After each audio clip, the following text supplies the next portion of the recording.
আমি শ্রী তাপস শাস্ত্রী।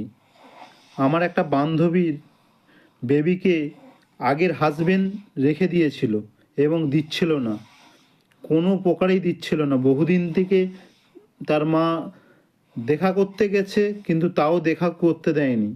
আমার কাছে এসেছিলেন সে বান্ধবীটা, বলেছিলেন আমার বেবিকে ফিরিয়ে দিতে পারবে? আমি তাকে কথা দিয়েছিলাম, হ্যাঁ, তন্ত্রের দ্বারা সবই সম্ভব, সব কিছুই হয়।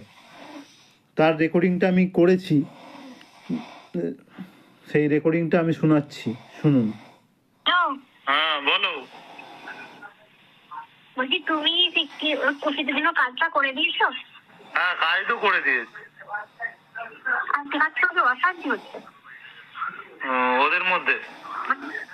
হ্যাঁ, মানে তারা নিজেরা আমাকে দুপুর থেকে ফোন করছে, বলে ছেলেকে নিয়ে যাও। তাহলে ও মুরলিয়ে পালে সেই সময় নিয়ে তো পালিয়ে আসবো।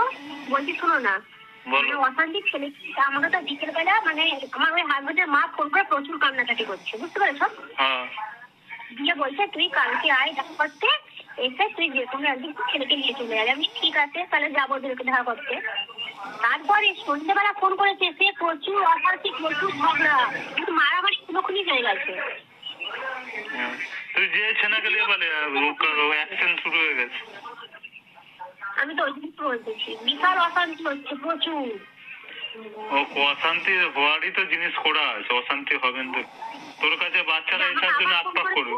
হ্যাঁ আমাকে আবার ফোন করেছে, বলছে তুই যে কোনো যাই হোক করে তুই এখান থেকে ছোটটাকে নিয়ে পালিয়ে।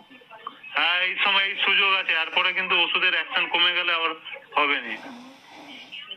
আচ্ছা ঠিক আছে। কালকে হ্যাঁ মানে জন্ম সার্টিফিকেট আরো তো কিছু তো আনতে পারবো না। তুই এখন লিয়ে আয় না, তারপর তো সে ব্যবস্থা করে দেব। ওগুলো নতুন করে বানানো যাবে কেমন দা? সবই করা যাবে, এখন এসে যাচ্ছে নিয়ে পেলে। কেননা দেখুন, এনারও কাজ হয়েছে, আপনাদেরও কাজ হবে। আমি বহু কাজ করেছি, 24 ঘন্টাতেও শেষ করতে পারবেন না, এত ভক্তের কাজ করেছি। আপনারাও আসুন, আপনাদের যে কোনো সমস্যা আমি অনায়াসে প্রবলেম সলভ করতে পারবো। কোথায়